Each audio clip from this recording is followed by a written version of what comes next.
ఎవరు మీరు? మా అందరి జీవితాలు బాగా చేయడం కోసం ఎందుకు ఇంత శ్రమ పడ్డారు? ఇప్పటికైనా చెప్పండి. చీకటి చూసిన మా జీవితాల్లో వెన్నెలు కురిపించడం కోసం మీరు ఎంతో డబ్బు ఖర్చు చేశారు, ఎంతో శ్రమదానం చేశారు. చెప్పండి, ఎవరు మీరు? చెప్పండి. మాదో విచిత్రమైన కథ పాప. మొదట్లో పూట గడవని స్థితిలో ఉండేవాడు. అదృష్టం కలిసి వచ్చింది. కలప వ్యాపారంలో లక్షలకు లక్షలు సంపాదించాను. ఇల్లు కట్టాను, వ్యాపారాలు పెట్టాను. మాకు ఆడపిల్ల పుట్టింది.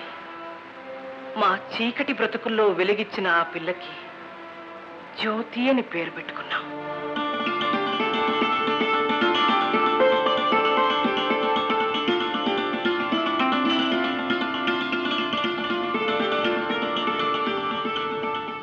జ్యోతికి పెళ్ళీడొచ్చింది. ఒకరోజు జ్యోతి తన మనసులోని మాటను మా ముందు బయట పెట్టింది. తను అబ్బాయిని మనసారా ప్రేమిస్తున్నానని మాతో చెప్పింది. ఒక్కగానొక్క కూతురు కోరిక కాదనలేకపోయాం.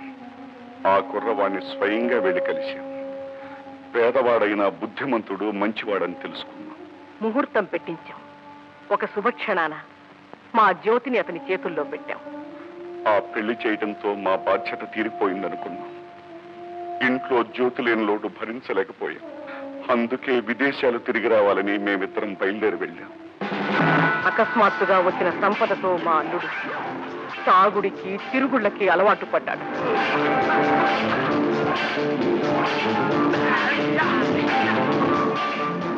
డబ్బు చేయగల అన్ని దురలవాట్లకి బానిసైపోయాడట.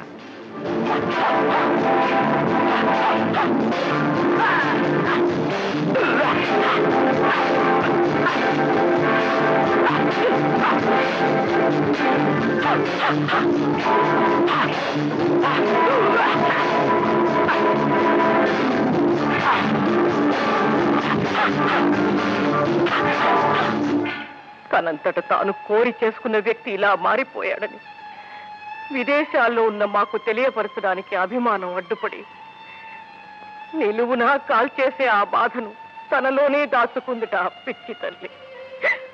రోజు తప్పతాగి డబ్బు కోసం జ్యోతిని పీడించేవాడట, తిట్టేవాడట, కొట్టేవాడట.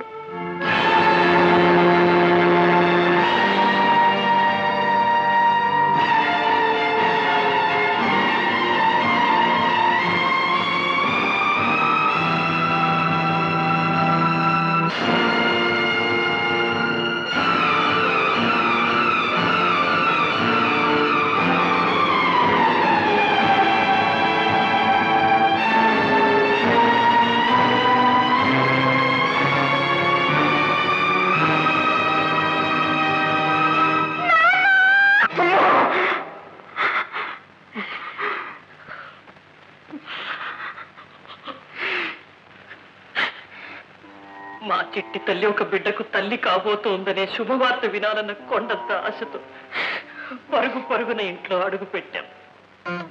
జ్యోతి, జ్యోతి, జ్యోతి, అమ్మా జ్యోతి, అమ్మా జ్యోతి, జ్యోతి.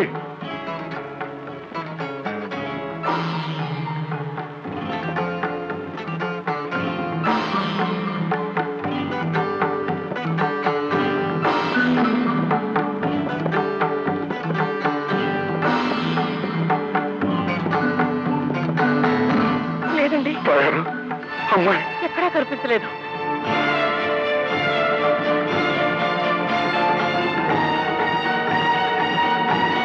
అమ్మా జ్యోతి,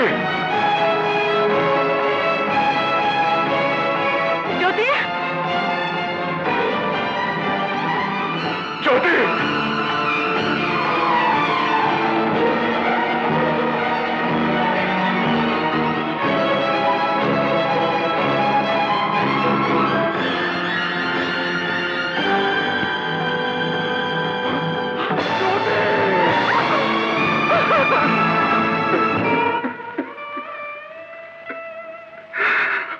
మమ్మల్ని చీకటి కోపంలోకి తోసి మా జ్యోతి ఆరిపోయింది.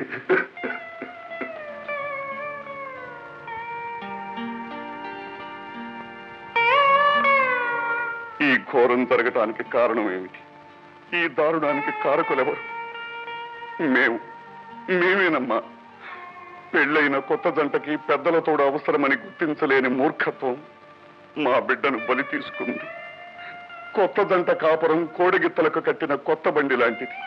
పెచ్చు మీరిన ఆనందం, ఆవేశం ఆ బండిని పక్కదోవలకు లాగేస్తుంటాయి, ముళ్ళ డంకుల్లోకి తోసేస్తుంటాయి. ఆ బండిని అదుపులో పెట్టేందుకు కొన్నాళ్ళు అనుభవశాలి అయిన బండి వాడే అవసరం ఎంతైనా ఉందమ్మా. అదమ్మా మా కథ. లక్షలాస్తి కన్న కూతుర్ని బ్రతికించుకోలేకపోయింది. నాకు తాయారు, తనకు నేను తప్ప మూడో వ్యక్తి లేని అనాథ ప్రేతలం అయిపోయాం. అందుకే మా ఊరు, మా ఇల్లు వదిలి ఇలా తిరుగుతున్నాం. డబ్బు లేక, పెద్దల అండలేక కలతలు పడి నలిగిపోయే కాపురాల్ని వీలైనంత వరకు చక్కబెడుతూ, మా బిడ్డకు మేము చేసుకోలేకపోయిన మంచిని ఇతరులకు చేస్తూ ఇలా కాలం వెళ్ళబుచ్చుతున్నాం. వస్తాం బాబు. ఆగండి బంగారయ్య గారు, మీరు వెళ్ళడానికి వీల్లేదు. అవునండి, మేమంతా మీ బిడ్డలం, మీరు మాతోనే ఉండాలి. బాబు, మీ అభిమానానికి గుండె కరిగిపోతుంది. కానీ మీలా అపార్థాలకు, ఆవేశాలకు గురై ఇంకా ఎన్ని కాపురాలు విడిపోయే స్థితిలో ఉన్నాయో వాళ్ళకి సేవ చేసుకునే భాగ్యం మా నుండి దూరం చేస్తారు. కాలు చెయ్యి ఆడేంత వరకు నలుగురికి ఉపయోగపడతాం. కదలేని స్థితి వస్తే మా బిడ్డలు మీ దగ్గరికే వచ్చేస్తాం. మన డ్యూటీ అయిపోయిందా? అవునండి, కొత్త డ్యూటీ వెతుక్కోవద్దు. పదండి. బాబు, వస్తావమ్మా? వస్తా.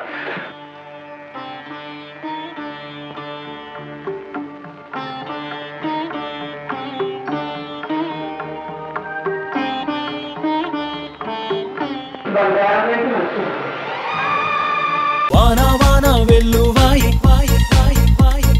కొండా కోన తుళ్ళిపోయి చెలియ చూపులే చిలిపి జల్లులై మేను తాకగా ఏదో ఏదో ఏదో హాయి.